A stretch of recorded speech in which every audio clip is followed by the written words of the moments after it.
Hello students, स्वागत है आप सबका साधना चैनल में। बच्चों, अविकारी पद हमारा चल रहा था, जिसके अंतर्गत हमने उसका प्रथम भेद क्रिया विशेषण आपको स्पष्ट कर दिया है। उसके शेष बचे हुए जो 3 भेद हैं आपके संबंध बोधक, समुच्चय बोधक और विस्मयादि बोधक, और जो लास्ट हमने आपसे कहा था निपात, आज भी हम इस क्लास के अंतर्गत स्पष्ट करेंगे। आप ध्यान से उसे समझने की कोशिश कीजिए। देखिए, जैसे हमने आपके सामने लिखा है संबंध बोधक, समुच्चय बोधक, विस्मयादि बोधक और निपात। तो सबसे पहला हमारा टॉपिक इसके अंतर्गत है संबंध बोधक अव्यय। परिभाषा इसकी कहती है कि वे अव्यय शब्द जो संज्ञा या सर्वनाम का संबंध वाक्य के अन्य शब्दों से बताते हैं। किससे बताते हैं? कि संज्ञा और सर्वनाम का संबंध वाक्य में दूसरे शब्दों के साथ जो बताते हैं उन्हें संबंध बोधक अव्यय कहते हैं। जैसे मान लीजिए, से पहले, के नीचे, के मारे, के बिना, सहित, की ओर, के अलावा, के सामने, के लिए, आगे की, के बीच आदि। आप ही देखेंगे ये इस तरह के शब्द हैं और किस तरह से ये संबंध को बताते हैं। एग्जाम्पल से हम इसे समझने की कोशिश करते हैं कि विनय से पहले रोहन घर पहुंचा। अब इसमें संबंध किसके बीच में बताया जा रहा है? विनय और रोहन के बीच। विनय और रोहन के बीच के संबंध को कौन सा बता रहा है शब्द? से पहले। तो से पहले जो शब्द है आपका, ये संबंध बोधक अव्यय है। अंग्रेजी में जिसको आप कहते हो प्रपोजिशंस, तो इंग्लिश में आपका प्रपोजिशन जो है वो हिंदी में आपका संबंध बोधक अव्यय कहलाता है। मेरा भूख के मारे दम निकल रहा है। अब के मारे शब्द जो है ये आपका संबंध बोधक अव्यय है और ये भूख के और दम के बीच के संबंध को बता रहा है कि भाई जब भूख लगती है तो लगता है ना हमारी जान निकल रही है, हमारा दम निकला जा रहा है। तो इस तरह से इन दोनों के बीच के संबंध को के मारे अव्यय बता रहा है। शिक्षा के बिना जीवन व्यर्थ है। अब शिक्षा और जीवन, इन दोनों के संबंध को कौन सा शब्द बता रहा है? के बिना। के बिना, जैसे इंग्लिश में कहते हैं ना विदाउट, तो ऐसे हिंदी में आपका है के बिना। राम के साथ सीता भी वन को जा रही हैं। अब के साथ राम और सीता के बीच के संबंध को कौन सा अव्यय बता रहा है? के साथ। संबंध बोधक अव्यय के साथ हो गया आपका। बच्चा चांद की ओर देख रहा है।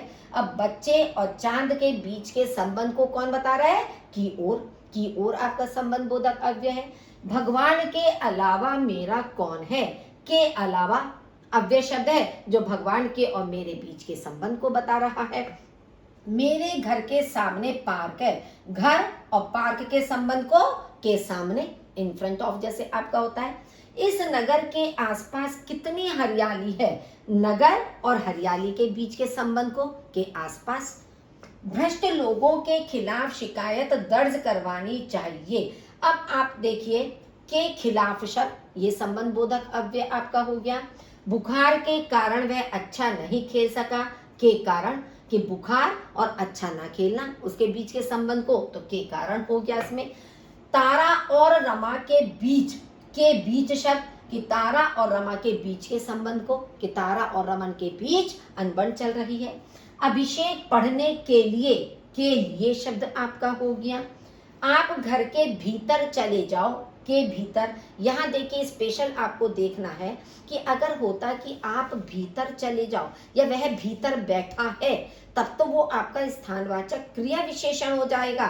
लेकिन अगर भीतर शब्द से पहले के प्रयोग कर दिया गया है तो ये संबंध को दर्शाता है कि आप घर के भीतर, आप और घर के बीच के संबंध को बता रहा है।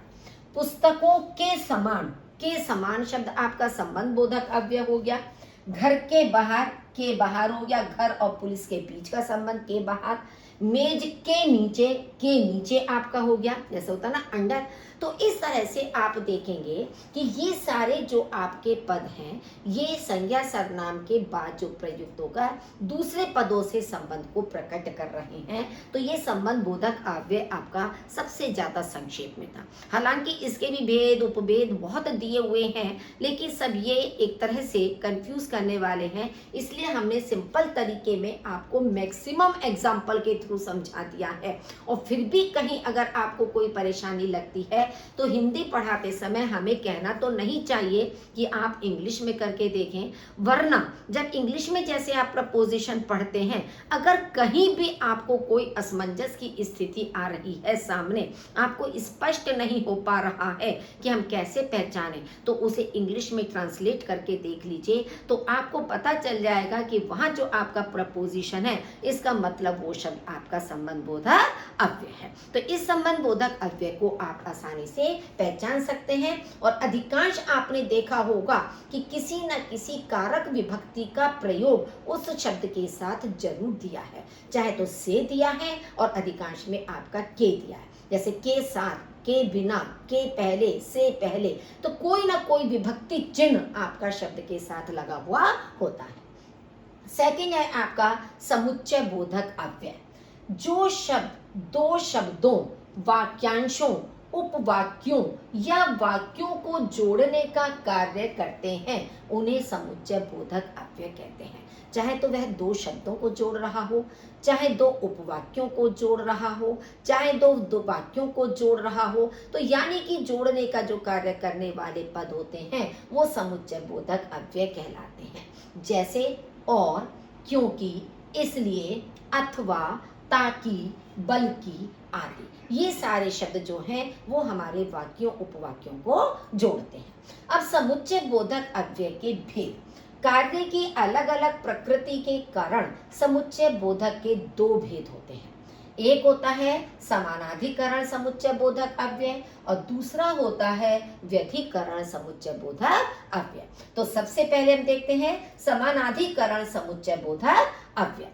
जो अव्यय शब्द समान स्तर के शब्दों व वाक्यों को जोड़ने का कार्य करते हैं, यानी कि एक जैसी स्थिति वाले, चाहे तो दो शब्द हैं, जैसे हम कहते हैं राम और मोहन, चाहे दोनों एक जैसा महत्व रखने वाले आपके वाक्य हैं, उन दोनों को जोड़ने का जो कार्य करते हैं, इसीलिए हमने लिखा है समान स्तर, यानी एक जैसी कैटेगरी को जोड़ने का जो कार्य करते हैं उन्हें समानाधिकरण समुच्चय बोधक अव्यय कहते हैं। इन्हें मुख्यतः चार प्रकार से प्रयोग किया जाता है। सबसे पहले है संयोजक। दो या दो से अधिक शब्दों, वाक्यांशों या वाक्यों को जोड़ने वाले अव्यय शब्दों को संयोजक कहते हैं। अब आपने देखा दो या दो से अधिक शब्द हो सकते हैं, एक वाक्य में 3 शब्द भी हो सकते हैं, 4 शब्द भी हो सकते हैं, तो उनको जोड़ने या वाक्यांशों या वाक्यों को जोड़ने वाले अव्यय संयोजक। संयोजक का शब्द से ही हमें स्पष्ट हो रहा है, यानी उनको जोड़ने वाला, संयोजन करने वाला। जैसे और, व, एवं, तथा आदि, ये चारों शब्द ऐसे हैं हम किसी भी स्थान पर किसी का भी प्रयोग कर सकते हैं, लेकिन चारों का अर्थ एक जैसा ही है। जैसे मान लीजिए उदाहरण है, कृष्ण और सुदामा संदीपन गुरु के यहाँ पढ़ते थे। अब यहाँ पर क्या है, देखिए दो शब्दों को जोड़ रहा है, कृष्ण और सुदामा। अब और के स्थान पर हम वा भी लगा सकते थे, कृष्ण व सुदामा, हम तथा भी लगा सकते थे, कृष्ण तथा सुदामा, सबका मतलब एक है, एवं भी लगा सकते थे।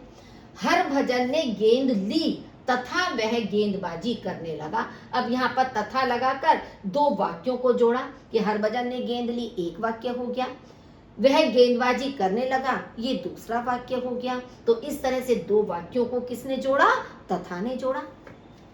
लेखक एवं अध्यापक बातें कर रहे हैं। अब लेखक एवं अध्यापक इन दो शब्दों को जोड़ रहा है। अब एवं के बदले हम और भी लगा सकते थे, तथा भी लगा सकते थे, वह भी लगा सकते थे। क्यों? क्योंकि चारों का मीनिंग एक ही है आपका। भारतीय संस्कृति व सभ्यता विश्व पूजित है, कि भारतीय संस्कृति सभ्यता जो है वो संसार में पूजी जाती है, वह हमने लगा दिया। तो इस तरह से आपने देखा संयोजक में केवल आपको ये याद रखना है कि संयोजक में इन चार शब्दों को याद रख लीजिए, इनसे जो वाक्य जुड़ रहे हैं। सेकंड है विभाजक या विकल्प सूचक। दो नाम है इसके, या तो विभाजन करने वाला या विकल्प की सूचना देने वाला। तो ये वे शब्द होते हैं जो पदों या वाक्यों को जोड़कर भी अलग अलग व्यक्त करते हैं, मतलब एक तरफ से जोड़ते भी हैं लेकिन फिर भी उनको अलग अलग अभिव्यक्त करते हैं, अर्थात पदों या वाक्यों में विकल्प प्रकट करते हैं। ये देखिए हमने सरल भाषा में आपको इसलिए बता दिया क्योंकि आप इससे अधिक अच्छी तरह से ध्यान में रखेंगे कि पदों या वाक्यों में विकल्प प्रकट करते हैं, जैसे अथवा, या, अन्यथा, ना कि, नहीं तो आदि। यहाँ पर या के बाद बच्चों कॉमा है, ये दोनों अलग अलग हैं, या और अन्यथा एक साथ मिले हुए नहीं हैं। तो विकल्प का मतलब क्या होता है कि जहाँ ऑप्शन आपके लिए दिया हुआ होता है, चाहे तो प्रश्नों में किसी भी रूप में हो कि यह कार्य करो या वह कार्य करो, तो ऑप्शनल का मतलब होता है विकल्प। जैसे मान लीजिए तुम खुद सोचो कि तुम्हें डॉक्टर बनना है अथवा इंजीनियर। अथवा का मतलब चॉइस हो गई आपके सामने कि आपके सामने चॉइस है कि तुम डॉक्टर बनना चाहती हो या इंजीनियर। अब अथवा के बदले हम या भी लगा सकते थे, अथवा भी लगा सकते हैं। इसी तरह से यह अनुच्छेद आपको ही लिखना है, ना कि मुझे। अनुच्छेद का मतलब होता है पैराग्राफ, कि ये पैराग्राफ आपको ही लिखना है ना कि मुझे। मतलब ये भी क्या है कि अलग अलग करके भी उसको एक साथ जोड़ने का करके भी अलग अलग भी अभिव्यक्त कर रहे हैं। तो ना कि शब्द से आपका आ गया है, या तो यह कार्य तुम करोगे या मैं। फिर यहाँ पर आपका विकल्प हो गया कि भाई या तो तुम करो इस काम को या फिर मैं करूं। तो यहाँ पर भी आपके सामने चॉइस हो गई, विकल्प हो गया। ना तो राजन ही अच्छा खेल सका ना ही वरुण, मतलब दो खिलाड़ी थे, अब दोनों खिलाड़ी में से ना तो राजन अच्छा खेल में प्रदर्शन कर सका और ना ही वरुण कर सका। तो यहाँ पर भी ये है कि विभाजन करने वाली चीजें हो गई हैं। तो इस तरह के शब्दों से आपने देखा विभाजक या विकल्प सूचक। थर्ड है आपका विरोध सूचक समुच्चय बोधक, यानी कि विरोध की सूचना देने वाला। ये अव्यय दो कथनों में एक का विरोध या निषेध प्रकट करते हैं, मतलब एक का या तो विरोध करते हैं या एक का निषेध प्रकट करते हैं, जैसे पर, परंतु, किंतु, लेकिन, मगर, बल्कि, अपितु आदि। अब एग्जाम्पल देखिए, मान लीजिए तुम जाओ किंतु मैं नहीं जाऊंगा। अब इसमें देखिए विरोध हो गया, निषेध हो गया कि तुम जाओ किंतु मैं नहीं जाऊंगा। तो किंतु आपका क्या हो गया, विरोध सूचक समुच्चय बोधक हो गया। वह प्रश्न पत्र कठिन ही नहीं अपितु लंबा भी है। अपितु शब्द आपका कौन सा हो गया, विरोध सूचक हो गया, अपितु लंबा भी है। वह यहाँ खुद नहीं आया था बल्कि मैंने उसे बुलाया था, बल्कि शब्द आपका हो गया। आकाश में बादल छाए हैं लेकिन वर्षा नहीं हो रही है। तो नहीं आपका लेकिन जो शब्द है ये आपका विरोध सूचक हो गया। तो आपको देखिए थोड़े से तो शब्दों को रटना पड़ेगा कि किसके अंदर क्या आ रहा है, कि ये जो आपके शब्द हमने एग्जाम्पल में दिए हैं इस तरह से कि ये हमारे विरोध सूचक के अंतर्गत आते हैं। तो ये आपको ध्यान में रखने हैं। नेक्स्ट है आपका परिणाम सूचक। अब परिणाम में क्या है कि इस प्रकार के शब्दों से पहले वाक्य का परिणाम दूसरे वाक्य में नजर आता है, मतलब पहले वाक्य का जो रिजल्ट है, जो परिणाम है, वो हमें दूसरे वाक्य में नजर आता है। जैसे अतः, इसलिए, क्योंकि, जो कि, अतएव आदि। वर्षा हो रही थी इसलिए मैं विद्यालय नहीं जा सका। अब वर्षा हो रही थी, इसका परिणाम हमें किस में नजर आया कि विद्यालय नहीं जा सका। तो आप देखेंगे इसलिए शब्द आपका आ गया। अनुज को एक मौका दिया जाना चाहिए ताकि वह खुद में सुधार ला सके। अब मौका देने का परिणाम हमें किस में नजर आएगा कि वह खुद में सुधार ला सके। मान लीजिए वह किसी गलत राह पर चल रहा है, किसी गलत संगति में पड़ गया है, तो उसको सुधारने के लिए एक मौका दिया जाना चाहिए ताकि वह स्वयं में सुधार ला सके। जल्दी चलो नहीं तो देर हो जाएगी। अगर जल्दी चले तब तो समय से पहुंच जाओगे, जल्दी नहीं चले तो देर हो जाएगी। तो उसका परिणाम हमारा चलने पर निर्भर करता है। तो आपने क्या देखा, नहीं तो। इस तरह का शब्द ये है, ये आपका आ जाएगा इसके अंतर्गत। मोहित शांत खड़े रहो वरना बाहर निकाल दूंगा। और वरना शब्द जो है आपका वो भी आपके परिणाम सूचक को शो कर रहा है या इसको प्रदर्शित कर रहा है। नेक्स्ट है आपका व्यधिकरण। ये आपके समानाधिकरण के चारों भेद थे आपके जो बताए गए थे। अब आपका सेकंड है व्यधिकरण समुच्चय बोधक अव्यय। जो अव्यय प्रधान उपवाक्य तथा आश्रित उपवाक्य को जोड़ने का कार्य करते हैं, जबकि समानाधिकरण में क्या था, दो शब्दों को भी जोड़ते थे वे और दो वाक्यों या उपवाक्यों को भी जोड़ते थे। लेकिन इसमें आप देखेंगे जैसे वाक्य रचना आप पढ़ते हैं तो वाक्य रचना में जो मिश्रित वाक्य आप के होते हैं कि जिसमें प्रधान उपवाक्य होता है और दो या दो से अधिक आश्रित उपवाक्य होते हैं। तो ये जो व्यधिकरण समुच्चय बोधक अव्यय हैं ये उन्हीं में आते हैं कि जो अव्यय प्रधान उपवाक्य तथा आश्रित उपवाक्य को जोड़ने का कार्य करते हैं उन्हें व्यधिकरण समुच्चय बोधक अव्यय कहते हैं। ये हमारे दो शब्दों को नहीं जोड़ते हैं, जैसे चूंकि, क्योंकि, तथापि, जिससे, कि, इसलिए आदि। इसमें कुछ शब्द आपको ऐसे लगेंगे कि वो तो हमने समानाधिकरण में भी पढ़ा था, जैसे इसलिए शब्द है, क्योंकि शब्द है। अब आप इसका प्रयोग देखेंगे कि हम प्रयोग में किस तरह से उसको कर रहे हैं। अब व्यधिकरण समुच्चय बोधक के चार भेद हैं। फर्स्ट है आपका हेतु या कारण बोधक। अब इसमें जिस अव्यय शब्द से वाक्य में कार्य कारण का पता चले, मतलब वाक्य में कार्य का कारण क्या है जिससे पता चले, उन्हें हेतु बोधक या कारण बोधक कहा जाता है। जैसे क्योंकि, चूंकि, इस कारण, इसलिए। अब एग्जाम्पल से देखिए, वह स्कूल नहीं आ सका क्योंकि वह बीमार था। अब यहाँ पर ये कारण दिया हुआ है कि वह बीमार था इसलिए वह स्कूल नहीं आ सका। अब यहाँ पर हम पहले रख देते तो आपका जैसे हमने ऊपर बताया था कारण बोधक वो हो जाता। अब यहाँ पर वह स्कूल नहीं आ सका, इसका कारण हमने यहाँ पर बाद में बताया है क्योंकि वह बीमार था, तो इसलिए ये आपका कारण हो गया। चूंकि वह छोटा है इसलिए तुम उसे पीट रहे हो। तो कुछ वाक्य ऐसे होते हैं जो दो से भी शुरू होते हैं कि चूंकि से हमने शुरू किया, चूंकि वह छोटा है इसलिए तुम उसे पीट रहे हो। अब ये तो नहीं करोगे आपकी चूंकि हटा दो, वह छोटा है इसलिए तुम उसे पीट रहे हो।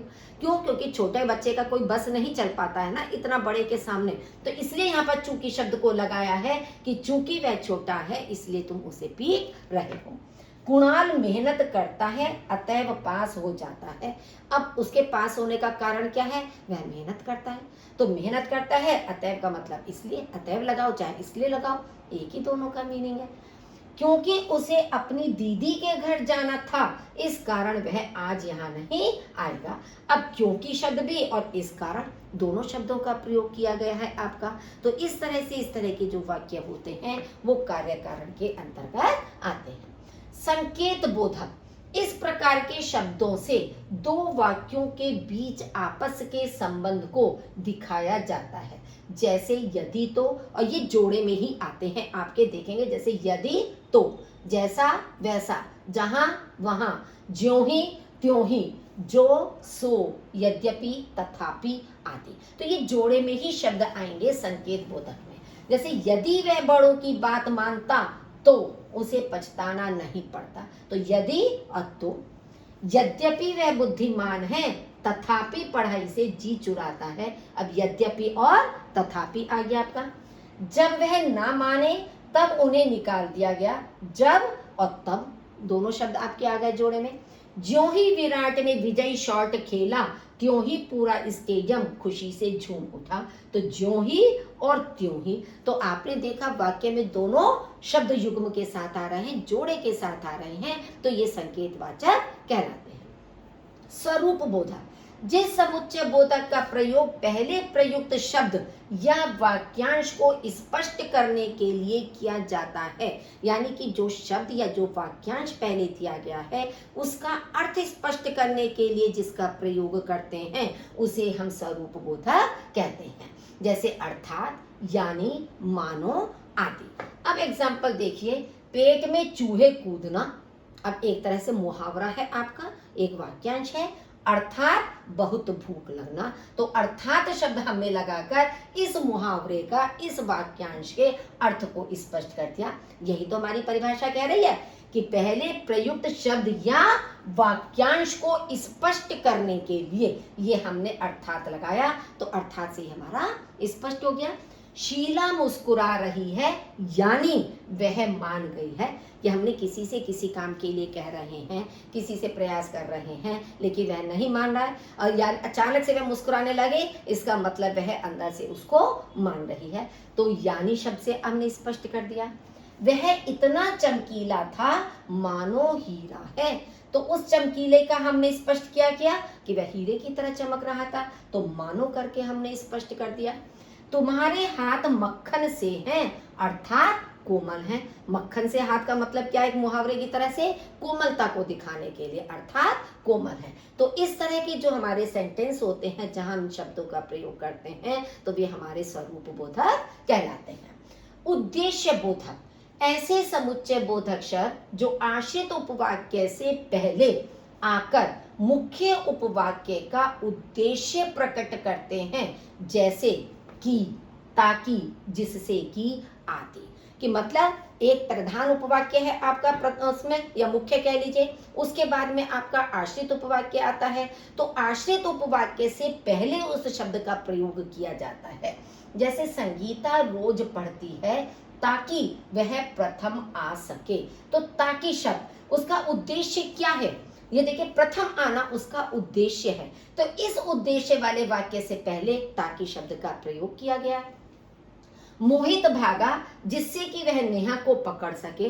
अब नेहा को पकड़ना मोहित का उद्देश्य था कि वह नेहा को पकड़ेगा, तो इसलिए नेहा को पकड़ सकने से पहले जिससे शब्द का प्रयोग किया गया है। मैं वहां समय पर पहुंच गया था कि तुमसे मिल सकूं। अब तुमसे मिलना उद्देश्य है, तो उस उद्देश्य से पहले उस आश्रित उपवाक्य से पहले क्या है कि संयोजक का प्रयोग किया गया है। बच्चे को दूध दे दो ताकि वह चुप हो जाए। बच्चा लगातार रो रहा है, शोर मचा रहा है, परेशान हो रहा है, तो उसको चुप कराना एक उद्देश्य है, मान लीजिए माँ का, तो इसलिए बच्चे को दूध दे दो ताकि वह चुप हो जाए। तो उद्देश्य बोधक में आश्रित उपवाक्य का से पहले उसका प्रयोग किया जाता है। विस्मयादि बोधक अव्यय सबसे सरल आपका ये भी है, बस थोड़ा सा समुच्चय बोधक में जरूर उपभेद आपके हैं, वो भी कोई ऐसे मुश्किल नहीं है, अगर आप उनको ध्यान में नहीं थे तो शब्दों को केवल याद रख लीजिए। विस्मयादि बोधक जिन शब्दों से भय, प्रेम, घृणा, क्रोध, इच्छा, शोक, विस्मय, उत्तेजना आदि मनोभावों का पता चले, यानी हमारे मन के अंदर उत्पन्न होने वाले जो भाव हैं, ये सारे हमारे भाव हैं जो हमारे मन में उत्पन्न होते हैं, तो इनका जिससे पता चले उन्हें विस्मयादि बोधक अव्यय कहते हैं। जैसे कौन कौन से होते हैं हमारे विस्मयादि बोधक अव्यय? फर्स्ट होता है विस्मय या आश्चर्य। अब इसमें सबसे बड़ी पहचान आपको क्या रखनी है कि उसके बाद एक तो ये अधिकांश हमारे वाक्य की शुरुआत में आते हैं, अब विस्मयादि बोधक, और उनके बाद आपका ये विस्मयादि बोधक चिन्ह देखिए सबके बाद लगा हुआ अवश्य ही होगा। जैसे आपका होता है ना एक्सक्लेमेटरी वर्ड्स आपके होते हैं, तो विस्मयादि बोधक चिन्ह आपका अवश्य लगा हुआ होगा। ये दो बातें आपको ध्यान में रखनी है। तो आश्चर्य में क्या कि अगर हम किसी को कोई अचानक कार्य करते हुए देखते हैं या सुनते हैं जिसके विषय में हमें पहले से कोई ज्ञान नहीं है, हम कहते हैं क्या उसे यह भी आता है, तो क्या करके हमने अपना आश्चर्य प्रकट किया, लेकिन क्या के बाद आपका विस्मयादि बोधक चिन्ह होगा। सच, अरे, ओहो, ए, तो इस तरह के शब्द हमारे आश्चर्य को, विस्मय को प्रकट करते हैं। हर्ष बोधक, हर्ष माने खुशी का भाव प्रकट। कब होता है हमारा खुशी का भाव प्रकट? जब हम किसी को सफलता प्राप्त करते देखते हैं, अच्छा परिणाम लाते देखते हैं, तो हम कहते हैं ना शाबाश, यानी हम खुशी कहते हैं शाबाश, ऐसा ऐसा ही करते रहो। धन्य, जैसे माता पिता होते हैं कि उनकी संतान अच्छा करती है या अच्छा धन अर्जित कर रही है, अच्छी शिक्षा प्राप्त कर रही है, समाज सेवा का कार्य करती है, तो कहते हैं कि धन्य भाग हमारे जैसे, तो धन्य है हम। वाह वाह, खूब, आहा, इस तरह के शब्द हमारी खुशी को प्रकट करते हैं। शोक, शोक का मतलब है दुख का भाव। हाय, उफ, अरे, हाय राम, हे प्रभु करके भी आ जाता है, आहा, हे राम करके, तो इन सब शब्दों से हमें लगता है कि जैसे हम बहुत दुखी हैं, दुख का भाव हम प्रकट कर रहे हैं। इच्छा बोधक, काश, कहते ना काश मेरी लॉटरी निकल आती, काश मैं कक्षा में प्रथम आ जाता, काश मैं कक्षा में टॉप कर जाता। तो ये जो हमारी इच्छा होती है वो काश शब्द से आपकी आ रही है। घृणा बोधक, घृणा का भाव अपना, जैसे छी, धत, धिक, परे हट। तो जैसे हम किसी से हेट करते हैं, घृणा करते हैं, तो हम इस तरह के शब्दों का प्रयोग करते हैं।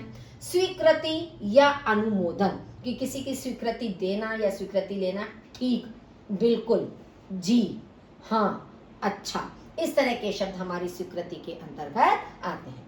चेतावनी बोधक, सावधान, खबरदार, होशियार, बचो। तो ये जैसे सावधान शब्द है, खबरदार है, होशियार है, बचो है, ये इस तरह के शब्द आ जाते हैं। संबोधन बोधक, अरे, अजी, अरी, ओ, हे, इनसे हमारे संबोधन का बोध होता है। नेक्स्ट है आपका निपात, जो हमने आपसे कहा था कि निपात हम आपको जल्दी से समझा देंगे, कोई मुश्किल चीज नहीं है। तो ऐसे अव्यय जो किसी शब्द के बाद लगकर उसके अर्थ पर विशेष बल देते हैं, निपात कहलाते हैं। मतलब किसी शब्द के बाद इसका ऐसा प्रयोग कि उससे पहले प्रयुक्त होने वाले शब्द पर हम विशेष बल दे रहे हैं, उसको अधिक महत्व देने के लिए। जैसे ही, भी, भर, तो, मात्र आदि। देखिए यही सारे शब्द थे जो हमने पीछे आपको बताए थे अवधारणा बोधक के अंतर्गत, कि यही आपके निपात में आते हैं। अब हम इनको वाक्य प्रयोग के माध्यम से समझते हैं। कैसे? माली ने ही फूल तोड़ा है, मतलब फूल और किसी ने नहीं तोड़ा, माली ने ही। तो माली ने शब्द पर, माली के ऊपर विशेष बल देने के लिए ही का प्रयोग किया गया है। आशा ने भी गीत गाया, तो यानी कि गीत औरों ने भी गाया, लेकिन आशा ने भी गाया, तो भी शब्द से आशा के ऊपर विशेष बल दिया गया है। रात भर बारिश होती रही, तो रात शब्द पर विशेष बल देने के लिए भर शब्द का प्रयोग किया गया है। वह तो अब आने से रहा, वह पर विशेष बल देने के लिए तो आ गया है। मिठाई मात्र से काम नहीं चलेगा, मात्र शब्द आपका निपात हो गया, जो कि मिठाई के पर बल देने के लिए है। मोहित को मात्र 20 रुपए की आवश्यकता है, तो मोहित के साथ मात्र शब्द आ गया कि मात्र 20 रुपए की। तो इस तरह से आपने देखा कि वैसे निपात आपका अलग से नहीं होता है भेद, लेकिन फिर भी निपात की जानकारी होना आपको जरूरी है, क्योंकि कभी कभी एग्जामिनर आपसे इससे संबंधित प्रश्न पूछ भी सकता है। मान लीजिए उसने भी को रेखांकित कर दिया वाक्य में, और आपसे पूछ लिया गया कि जो रेखांकित पद है यह किस श्रेणी में आता है, कौन सा है आपका अव्यय, तब आपको बताना पड़ेगा कि यह निपात है। तो इसलिए हमें जानकारी तो हर चीज की लेनी ही चाहिए, चाहे वह हमारे काम में उतना आए या ना आए। तो बच्चों आज आपका अव्यय पूरा हो गया है, अविकारी शब्द सारे भेद स्पष्ट हो गए हैं। तो यदि अभी तक आपने मेरे चैनल को लाइक नहीं किया तो प्लीज उसे लाइक कर दीजिए, पहली बार देख रहे हैं तो सब्सक्राइब कर दीजिए। अब नेक्स्ट क्लास में हम इसके बहुविकल्पी प्रश्न आपके सामने प्रस्तुत करेंगे, आप उसे देखें। सुनने के लिए आपका बहुत बहुत धन्यवाद।